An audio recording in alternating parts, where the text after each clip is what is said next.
All right, back on Radio Row. We are very happy to be joined by Mina Kimes of ESPN, who is a bit of an Eagles family. I am I have Eagles allegiances through my in-laws who are like hardcore WIP listener Eagles We got to get them fans. to listen to PHLY, but I'll that's okay. I'll tell them about it.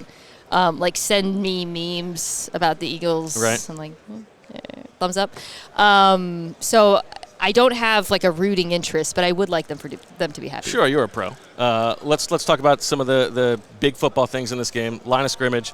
My question is, and one thing we've been talking about a lot is how will the Chiefs approach trying to block Jalen Carter? Are they going to try to go Trey Smith on him one-on-one? Will the Eagles move Jalen Carter to the other side? Are they going to then maybe single or double team Jalen Carter, but then Milton Williams gets a one-on-one? To me, that's like that's the most fun chess match of that side of the ball. Yeah, it is, especially since with Joe Thuney playing outside now, it is where they're ostensibly vulnerable, but it happens to be where the Eagles are strongest. Right, like what if they pulled a switcheroo and put I know what Thuney that would there, be crazy. Right? There was a game, I think it was when DJ Humphries came back, where there was a question about whether Thuney would play inside or outside, and nobody really knew until the last second. So there could be maybe some shenanigans, especially if like Jalen Carter were to start taking over the game, and they might have to make that adjustment. The Trey Smith matchup, obviously he's their best. Creed Humphrey's amazing too, pardon me, but he's very, very good. Sure. So part of me thinks that they are comfortable singling him up, and as comfortable as anyone is, just because you do want to give Caliendo help. I was just taping a preview pod with Ben Solak, our mutual friend, and I told him that Milton Williams actually ranks 4th amongst every defensive lineman in pass rush win in the playoffs, which is crazy. You know, we got your Chris Joneses and whatnot. Yes. So that is not something you're comfortable with either. It's going to be a big offseason for Milton. Yeah, he's going to cash in. I sort of think that side of the ball, it's kind of a narrow spread. Like I don't think that either side, the Eagles defense or the Chiefs offense, is going to dominate that matchup. And so the variance comes on the other side. Spags is going to throw all kinds of stuff. I think it's possible that the Eagles could run all over the Chiefs. I also think it's possible that they could be completely snuffed out. How do you see it playing out? I think they'll be able to run on them. The Chiefs over the course of the season had a pretty good run defense, but in the postseason, they've actually been giving up a lot of yards on the ground to significantly inferior. Well, the Bills have a great run game, but the Texans ran on them, which kind of surprised me. And a lot of that was just getting downhill, running away from Chris Jones, running away from Trent McDuffie. But there are vulnerabilities there, on the ground.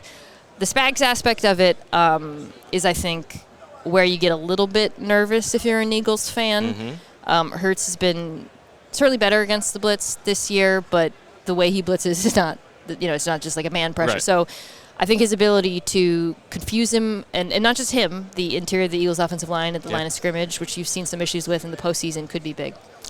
Do you think that this is going to be Spags sort of inviting the Eagles to try to move the ball downfield slowly, not give up the big run, and make them prove it in the red zone, or do you think he's going to go sort of Spags balls? I think he's going to be pretty aggressive about playing the run. Actually, I think it was Myles Garrett was talking about maybe the possibility of run blitzing. Just Myles and I were just talking. He said he wanted to be an Eagle. A little ball.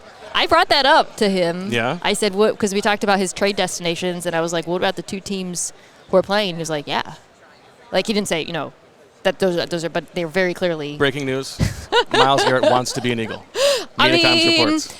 It makes one thing he did say that is pertinent is, he talked about stylistically. I asked, do you have because, you think Myles Garrett, 4 down front, not a blitz happy defense. It's not a, It is also like I think if the Eagles could add any non-quarterback in the league to their team, it would be Myles Garrett, because Josh Sweat's probably going to leave. Brandon Graham's probably going to retire. They're picking 31.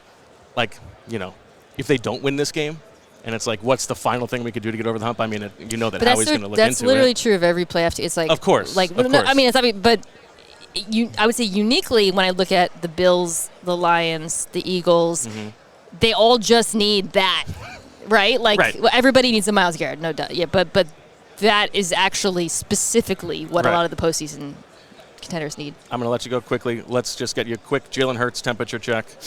How much does this game move the needle for you in, like, the way that you think about him? Well, the way I'll put it is this. Jalen Hurts just played the best game of his entire season. I just watched the Super Bowl, and that was the best game of his career. For sure.